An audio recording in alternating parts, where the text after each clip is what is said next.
Assalamualaikum warahmatullahi wabarakatuh. A'udzubillahi minasyaitonirrajim. Bismillahirrahmanirrahim. Alhamdulillahilladzi hadzana wa ma kunna linahtadiya laula an hadanallah. Laqad ja'at rabbina bil haqq wa nutu andil kumul jannatul istimwa bima kuntum ta'malun. Asyhadu an la ilaha illallah wa asyhadu anna Muhammadan abduhu wa rasuluh sallallahu alaihi wasallam. Dalam video kali ini, kita akan menyelami kisah penuh hikmah dari salah satu nabi yang sangat dihormati dalam Islam, yaitu Nabi Isa alaihissalam. Dari kelahiran yang penuh mukjizat hingga perjalanan dakwah yang penuh tantangan, kita akan melihat bagaimana beliau menjadi contoh keteguhan iman dan keajaiban yang diturunkan Allah Subhanahu wa Ta'ala. Jangan lewatkan kisah menakjubkan ini dan pastikan kalian menonton video ini hingga akhir agar mendapatkan pemahaman yang lebih dalam. Sebelum lanjut ke pembahasan utamanya, jazakallah khairan bagi yang sudah like, subscribe, dan berkomentar. Semoga Allah Subhanahu wa Ta'ala memberikan rezeki yang berlipat ganda, menjadikan Anda seorang miliarder, dan bisa menunaikan ibadah haji di tahun depan satu keluarga. Jangan lupa berkomentar. Amin. Bismillah, mari kita mulai pembahasannya. Nabi Isa alaihissalam merupakan salah satu dari 5 nabi ulul azmi dan mempunyai salah satu mukjizat, yaitu lahir tanpa adanya seorang ayah. Dalam Al-Quran ia disebut Isa bin Maryam atau Isa al-Masih. Ia diangkat menjadi nabi pada tahun 29 Masehi dan ditugaskan berdakwah kepada Bani Israel di Palestina. Nama Nabi Isa alaihissalam disebutkan sebanyak 25 kali di dalam Al-Quran. Cerita kisah Nabi Isa alaihissalam kemudian berlanjut dengan pengangkatannya sebagai utusan Allah Subhanahu wa Ta'ala, penolakan oleh Bani Israel, dan berakhir dengan pengangkatan dirinya ke surga. Kata Isa ini diperkirakan berasal dari bahasa Aram, Esho atau Esa. Yesus Kristus adalah nama yang umum digunakan umat Kristen untuk menyebutnya. Sedangkan orang Kristen Arab menyebutnya dengan Yashu al-Masih. Kemudian ia diyakini mendapatkan gelar dari Allah Subhanahu wa Ta'ala dengan sebutan Ruhullah dan Kalimatullah. Karena Isa dicipta dengan kalimat Allah, jadilah, maka terciptalah Isa. Sedangkan gelar Ruhullah artinya ruh dari Allah, karena Isa langsung diciptakan Allah Subhanahu wa Ta'ala dengan meniupkan ruh ke dalam rahim Maryam binti Imran. Dalam Al-Quran tentang Nabi Isa alaihissalam dimulai dari kelahiran Maryam sebagai putri dari Imran, berlanjut dengan tumbuh kembangnya dalam asuhan Zakaria, serta kelahiran Yahya. Kemudian Al-Quran menceritakan keajaiban kelahiran Isa sebagai anak Maryam tanpa ayah. Ingatlah ketika malaikat berkata, "Hai Maryam, sesungguhnya Allah menggembirakan kamu dengan kelahiran seorang putra yang diciptakan dengan kalimat yang datang daripadanya, namanya Al-Masih Isa, putra Maryam, seorang terkemuka di dunia dan di akhirat, dan termasuk orang-orang yang didekatkan kepada Allah." Al-Quran Surah Ali Imran ayat 45. Dikisahkan pula bahwa selama Isa berada di dunia, ia tidak menikahi seorang wanita karena ia terlebih dahulu diangkat oleh Allah ke langit. Akan tetapi ada riwayat yang mengatakan bahwa Nabi Isa alaihissalam akan menikah dengan salah satu umat Nabi Muhammad Shallallahu alaihi wasallam ketika ia turun dari langit. Kejadian ini dikisahkan menjelang akhir zaman. Kelahiran Nabi Isa. Usia kandungan Maryam semakin dekat pada hari kelahiran. Maryam keluar dari daerah pengasingannya untuk menyelamatkan diri serta bayi yang dikandungnya. Maryam semakin merasakan gerak bayi dalam kandungannya. Geraknya semakin lama, semakin kuat. Karena merasa sakit, Maryam membaringkan diri. Pada saat itulah lahir seorang anak dari rahimnya. Bayi ini adalah Isa bin Maryam. Setelah melahirkan, Maryam merasa lapar dan haus. Ia menggoyang-goyangkan pohon kurma, lalu memakan buah kurma yang terjatuh, dan minum air sungai yang mengalir dekat pohon kurma tempatnya bersandar. Ia bersyukur kepada Allah Subhanahu wa Ta'ala karena diberi kemudahan ketika melahirkan putranya. Tempat kelahiran Nabi Isa disebut Baitul Laham atau Bethlehem, yang berarti tempat lahir. Kota ini terletak sekitar 9,5 km di selatan Yerusalem. Ketika Nabi Isa lahir, Israel dijajah oleh bangsa Romawi. Beberapa hari setelah kelahirannya, Nabi Isa dibawa pulang ke kampung ibunya. Orang kampung berdatangan melihat putra Maryam. Mereka mencemoohkan Maryam karena membawa bayi tanpa ayah.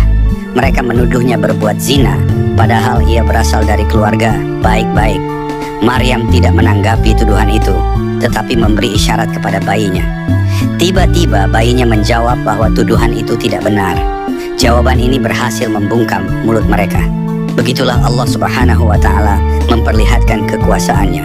Nabi Isa dikhitan pada usia 8 hari, sesuai dengan syariat para nabi sejak Nabi Ibrahim alaihissalam. Isa diangkat menjadi nabi. Orang Yerusalem mengenal Nabi Isa alaihissalam sebagai pemuda yang cerdik, pintar, berani, tegas dalam membela kebenaran, dan tidak pernah tunduk dalam menghadapi kebatilan. Sikap dan pendirian ini diketahui oleh Raja Herodus yang berkuasa di Palestina. Ia menganggap Nabi Isa alaihissalam sebagai musuh utama yang bisa mengancam kedudukannya. Herodus pun memutuskan untuk membunuh Nabi Isa alaihissalam. Rencana jahat ini sampai ke telinga Maryam. Oleh karena itu, Maryam segera menyelamatkan putranya dengan mengungsi ke Mesir. Maryam dan Nabi Isa alaihissalam tinggal di Mesir selama 12 tahun-tahun. Setelah Raja Herodus wafat, Nabi Isa dan ibunya kembali ke Palestina. Mereka menetap di Nasirah, Nasaret. Sebutan Nasrani orang dari Nasirah, yakni pengikut Nabi Isa, berasal dari nama tempat ini. Pada usia 30 tahun, Nabi Isa alaihissalam sering pergi keluar rumah untuk mengasingkan diri dari keramaian, membersihkan nurani, dan mencari pencerahan jiwa. Ketika menuju ke Bukit Zaitun, Nabi Isa jatuh terduduk dekat sebuah batu besar. Tiba-tiba ada yang datang menghampirinya, lalu memintanya menjadikan batu besar itu roti. Namun Nabi Isa tidak mengabulkannya. Kebesaran Tuhan hanya ada pada Allah, kata Nabi Isa. Mendengar jawaban ini, orang itu yakin bahwa iman Nabi Isa tetap teguh, lalu ia pun menghilang. Nabi Isa sadar bahwa yang menghampirinya itu adalah iblis yang berusaha menyesatkannya. Ketika berada di Bukit Zaitun, Nabi Isa bersujud dan bersyukur karena selamat dari godaan iblis. Tidak lama kemudian, malaikat Jibril mendatanginya, lalu menyampaikan tugas kenabian dan kerasulannya. Nabi Isa menerima wahyu Allah Subhanahu wa Ta'ala. Kepadanya Allah Subhanahu wa Ta'ala menurunkan kitab suci Injil, pembenaran kitab suci sebelumnya, Taurat, dan nubuat tentang akan turunnya Al-Quran kepada Nabi Muhammad SAW yang disebut Ahmad. Dakwah Nabi Isa alaihissalam. Nabi Isa alaihissalam mulai berjuang menyiarkan ajaran Allah Subhanahu wa Ta'ala, membeberkan kesalahan para pemuka agama Yahudi, dan menyadarkan mereka tentang penyimpangan mereka. Karena itu, ia berseru kepada Bani Israel agar mereka mematuhi perintah dan menjauhi larangan Allah Subhanahu wa Ta'ala. Ia berdakwah supaya mereka bertobat, yakni kembali ke jalan benar yang telah dirintis oleh para nabi sebelumnya. Namun dakwah Nabi Isa alaihissalam mendapat perlawanan dengan berbagai fitnah dan ejekan. Mereka memintanya untuk membuktikan kenabian serta kerasulannya dengan maksud untuk menghilangkan pengaruh dan wibawanya. Nabi Isa alaihissalam menunjukkan beberapa mukjizat kepada mereka, tetapi tetap saja ada yang tidak percaya. Nabi Isa alaihissalam menerima tugas yang berat untuk mengemban amanah kenabian. Mengemban tugas kenabian tidaklah mudah dan menemui banyak tantangan. Pada saat itu kaum Bani Israel banyak melakukan penyimpangan. Dosa-dosa telah menjadi kebiasaan dan menganggapnya sebagai kewajaran. Lebih parahnya, para pendeta tidak bisa diandalkan karena mereka cenderung membiarkan kemaksiatan. Mereka tak segan-segan mengubah ketentuan, halal menjadi haram dan haram menjadi halal. Beliau pun memulai dakwahnya dengan menyampaikan ajaran agama kepada kaum Bani Israel. Pada saat itu para pendeta masih memegang teguh kitab Taurat. Para pendeta tersebut menyuruh kaum Bani Israel untuk menentang Nabi Isa alaihissalam. Berita Nabi Isa alaihissalam mengajar agama diketahui oleh Raja Herodes.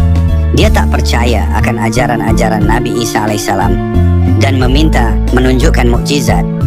Herodes pun langsung mengumpulkan rakyatnya untuk melihat mukjizat Nabi Isa alaihissalam. Lalu Nabi Isa membuat sebuah patung dari tanah liat dengan bentuk burung. Kemudian dia meniup burung itu. Atas izin Allah Subhanahu wa Ta'ala, burung dari tanah liat tersebut tiba-tiba hidup dan terbang. Banyak orang yang berdacak kagum melihat kejadian itu. Tidak hanya itu saja, pada suatu hari Nabi Isa alaihissalam didatangi oleh dua orang yang memiliki penyakit, yaitu tunanetra dan kusta. Berkat izin Allah subhanahu wa ta'ala, orang buta sejak lahir tersebut dapat melihat kembali. Begitupun dengan orang yang menderita penyakit kusta. Penyakitnya sirna, tidak ada sedikit pun bekas-bekas penyakit yang nampak menjijikan seperti di tubuhnya sebelumnya. Para kaum Bani Israel yang masih kafir bersekongkol dengan para pendeta untuk mengucilkan Nabi Isa alaihissalam. Beliau memiliki beberapa pengikut dan jumlahnya 12 orang. Mereka terkenal dengan sebutan Hawariyun dan mereka sangat setia kepada Nabi Isa alaihissalam. Ketika Nabi Isa alaihissalam melakukan suatu perjalanan dan melewati sebuah padang pasir yang gersang, kering serta panas, masalah pun timbul.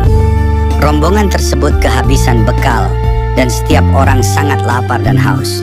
Para pengikut mulai mengeluh dan mulai berkata macam-macam. Nabi Isa alaihissalam berdoa kepada Allah subhanahu wa ta'ala untuk menurunkan hidangan dari langit. Allah subhanahu wa ta'ala mengabulkan permintaannya dengan syarat apabila ingkar akan terkena azab yang sangat berat yang belum pernah ditimpakan kepada siapapun. Lambat laun dakwah Nabi Isa alaihissalam mendapat sambutan yang sangat besar. Semakin hari pengikut Nabi Isa alaihissalam semakin banyak. Namun ada pihak lain yang merasa dirugikan, yaitu para kaum Bani Israel yang masih kafir dan para pendeta yang tidak terima akan dakwahan Nabi Isa alaihissalam. Rencana diatur sedemikian rupa, tentara pilihan dikumpulkan untuk membunuh Nabi Isa alaihissalam. Rencana pembunuhan tersebut diketahui oleh salah satu pengikut Nabi Isa alaihissalam dan segera dilaporkan ke beliau. Mereka segera menyelamatkan diri dan hidup berpindah-pindah tempat. Salah satu murid Nabi Isa alaihissalam bernama Yudas terbujuk akan iming-iming hadiah sebesar 30 dinar dengan syarat harus memberitahukan tempat persembunyian Nabi Isa alaihissalam dan Hawariyun. Yudas berkhianat, dia membocorkan tempat persembunyian Nabi Isa alaihissalam. Mendengar informasi dari Yudas, tentara Romawi langsung bergerak. Tentara Romawi langsung menangkap seseorang yang sangat mirip dengan Nabi Isa alaihissalam, yaitu Yudas yang telah berkhianat. Sebelumnya saat akan ditangkap oleh tentara Romawi, Allah subhanahu wa ta'ala mengangkat Nabi Isa alaihissalam ke langit. Kemudian Allah subhanahu wa ta'ala mengubah wajah Yudas dengan wajah Nabi Isa alaihissalam. Sehingga akhirnya Yudas mendapatkan pukulan bertubi-tubi dan terus diseret. Tubuh Yudas penuh dengan luka dan wajahnya memar akibat pukulan. Yudas menghembuskan napas terakhirnya di tiang salib. Di dalam Al-Quran disebutkan bahwa Nabi Isa alaihissalam akan diturunkan kembali ke bumi oleh Allah subhanahu wa ta'ala sebelum hari kiamat kelak. Allah subhanahu wa ta'ala akan menugaskan Nabi Isa alaihissalam untuk menghadapi Dajjal yang suka membuat bencana di muka bumi. Turunnya Nabi Isa alaihissalam kembali ke bumi. Nabi Isa alaihissalam sehingga kini masih hidup dan hanya Allah subhanahu wa ta'ala saja tahu di mana Nabi Isa alaihissalam ditempatkan. Dari keterangan hadis Nabi Muhammad Shallallahu Alaihi Wasallam diceritakan bahwa menjelang hari kiamat atau akhir zaman, Nabi Isa alaihissalam akan diturunkan oleh Allah Subhanahu Wa Taala dari langit ke bumi. Peristiwa itu tergambar dari hadis berikut. Tidak ada seorang nabi pun antara aku dan Isa, dan sesungguhnya ia benar-benar akan turun dari langit. Apabila kamu telah melihatnya, maka ketahuilah bahwa ia adalah seorang laki-laki berperawakan tubuh sedang berkulit putih kemerah-merahan. Ia akan turun dengan memakai 2 lapis pakaian yang dicelup dengan warna merah. Kepalanya seakan-akan meneteskan air waulu pun ia tidak basah. Hadis riwayat Abu Daud. Sekelompok dari umatku akan tetap bertempur dalam kebenaran secara terang-terangan sampai hari kiamat. Sehingga turunlah Isa ibnu Maryam, maka berkatalah pemimpin mereka, Al-Mahdi, kemarilah dan imamilah sholat kami. Ia menjawab, tidak, sesungguhnya sebagian kamu adalah sebagai pemimpin terhadap sebagian yang lain, sebagai suatu kemuliaan yang diberikan Allah subhanahu wa ta'ala kepada umat ini, umat Islam. Hadis riwayat Muslim dan Ahmad. Tiba-tiba Isa sudah berada di antara mereka dan berkumandangkanlah sholat, maka dikatakan kepadanya, majulah kamu menjadi imam sholat, wahai roh Allah subhanahu wa ta'ala. Ia menjawab, hendaklah yang maju itu pemimpin kamu, dan hendaklah dia yang mengimami sholat kamu. Hadis riwayat Muslim dan Ahmad. Hal pertama yang dilakukan Nabi Isa alaihissalam setelah turun dari langit adalah menunaikan salat, sebagaimana yang dijelaskan oleh hadis-hadis di atas.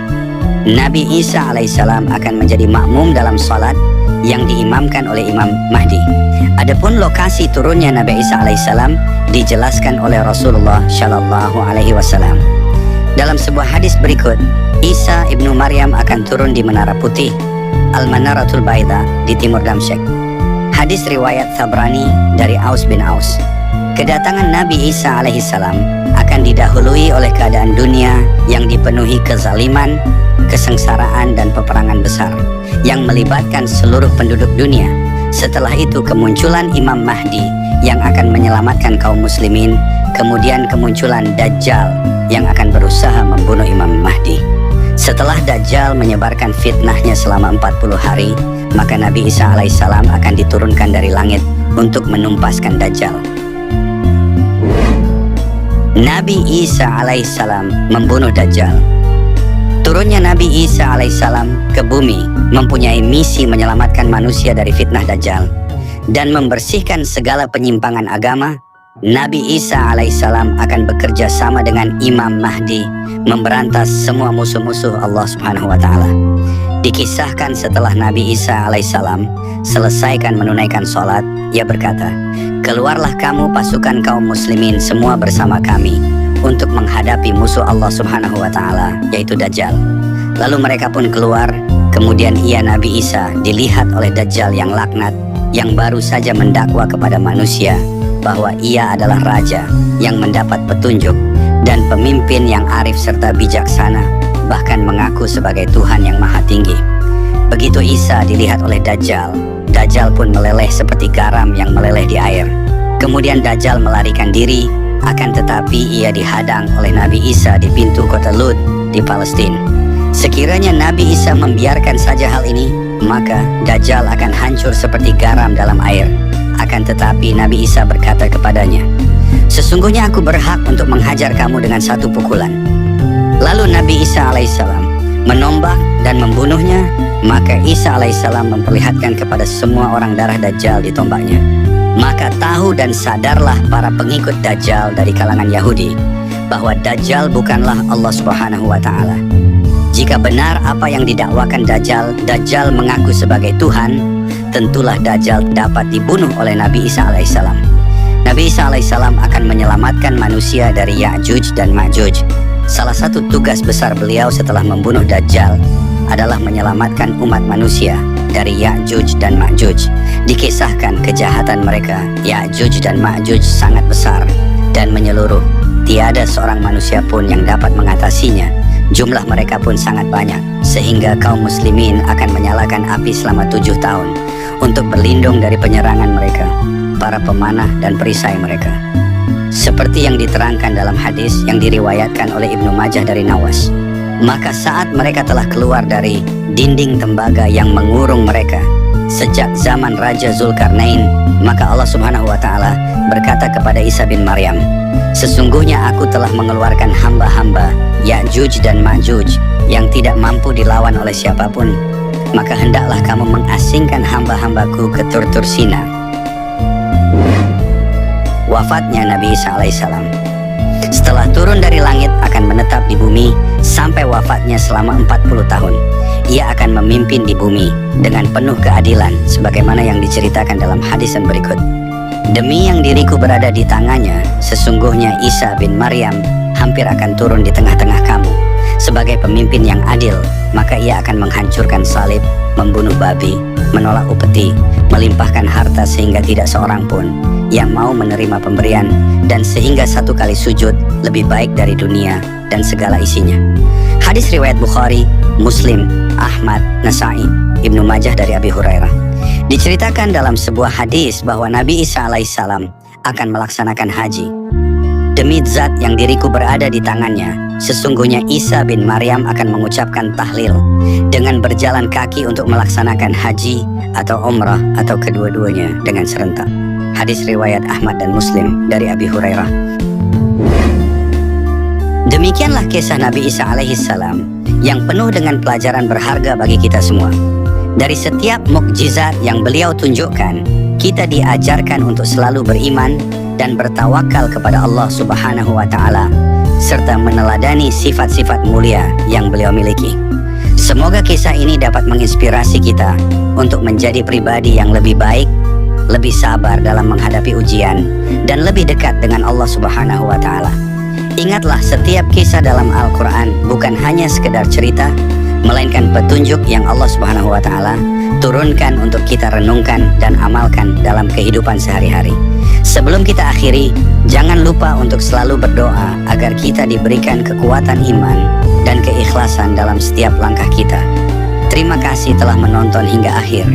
Jika video ini bermanfaat, bagikanlah kepada keluarga dan sahabat agar mereka juga bisa mendapatkan manfaatnya. Sampai jumpa di video selanjutnya. Wassalamualaikum warahmatullahi wabarakatuh.